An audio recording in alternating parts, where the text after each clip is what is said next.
முதலில் குரல் கொடுப்பவர் நமது கேப்டன் தான் என்பதை என்றைக்குமே நாம முதலில் பதிய வைப்பவர்களாக இருப்போம், அதற்காக போராடுபவர்களாக இருப்போம் என்பதை இந்த நேரத்தில் நான் உறுதியா தெரிவித்துக் கொள்கிறேன்.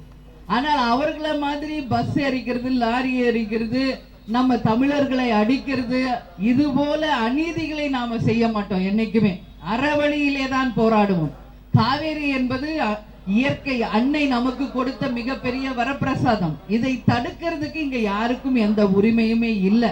இருந்தாலும் இது 114 ஆண்டுகளாக தொடர்ந்து கர்நாடகாவிற்கும் தமிழ்நாட்டிற்கும் இடையே நடக்கும் ஒரு மாபெரும் போராட்டமாக தான் இருக்குதே ஒழிய இதற்கு இன்றைக்கு வரைக்கும் தீர்வே வரல. இதுதான் தொடர்ந்து கேப்டன் அவர்கள் சொல்லிக்கிட்டு இருக்கிறது. என்றைக்கு நதிகள் இணைக்கப்படுகிறதோ அப்பொழுதுதான் இந்த பிரச்சனைக்கு முழுமையாக ஒரு தீர்வு வரும் அப்படிங்கறத வலியுறுத்தி முதல்ல என்றையிலிருந்தோ சொல்றது நம்ம கேப்டன் அவர்களும் நமது தேசிய முற்போக்கு திராவிட கழகம் தான். அந்த வகையில் நிச்சயமாக இனி வரும் காலங்களில் இது போன்ற ஒரு அநீதி தமிழ்நாட்டுக்கு நடக்காத வண்ணம் நிச்சயமாக நல்ல ஒரு நீதி கிடைக்கணும் அப்படிங்கிறதுல நாம நம்மளுடைய உரிமைகளை இங்க பதிய வைக்கிறோம். அது மட்டும் இல்லாம 19ஆம் தேதி கோவையில ஒரு மாபெர கண்டன ஆர்ப்பாட்டம் நமது தேசிய முற்போக்கு திராவிட கழகத்தின் சார்பாக நடத்த போறோம். அது எதுக்குன்னா சிறுவாணி அணையில டேம் கட்ட போறாங்க. அதனால சிறுவாணிக்கு கேரளால இனிமேல் இருந்து வரக்கூடிய தண்ணீர் கிடைக்க போறது கிடையாது.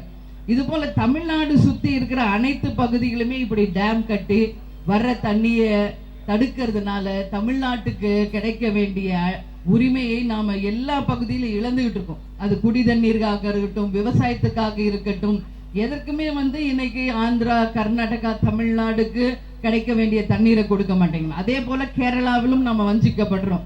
சோ இது இதுக்கெல்லாம் தீர்வு வரணும் அப்படிங்கிறதுல தான் நாம என்னைக்குமே உறுதியாக இருக்கிறோம். அந்த வகையில் நிச்சயமாக இந்த அறப்போராட்டம் தமிழர்களுடைய உணர்வை நிச்சயம் நாங்க எங்களுடைய நியாயமான உரிமையை இந்த அறப்போராட்டத்தின் மூலமாக நாங்கள் பதிய வைக்கிறோம் என்பதை இந்த நேரத்தில் தெரிவித்துக் கொண்டு எங்களுடைய கழக நிர்வாகிகள் இனிமேல் இங்க பேசுவாங்க. மீண்டும் இந்த உண்ணாவிரதம் முடிவதற்கு முன்பாக என்னுடைய உரையை நான் ஆற்றி எங்களுடைய 5 மணிக்கு எங்களுடைய உண்ணாவிரத அறப்போராட்டத்தை நிறைவு செய்வோம் என்பதை இந்த நேரத்தில் நான் தெரிவித்துக் கொள்கிறேன்.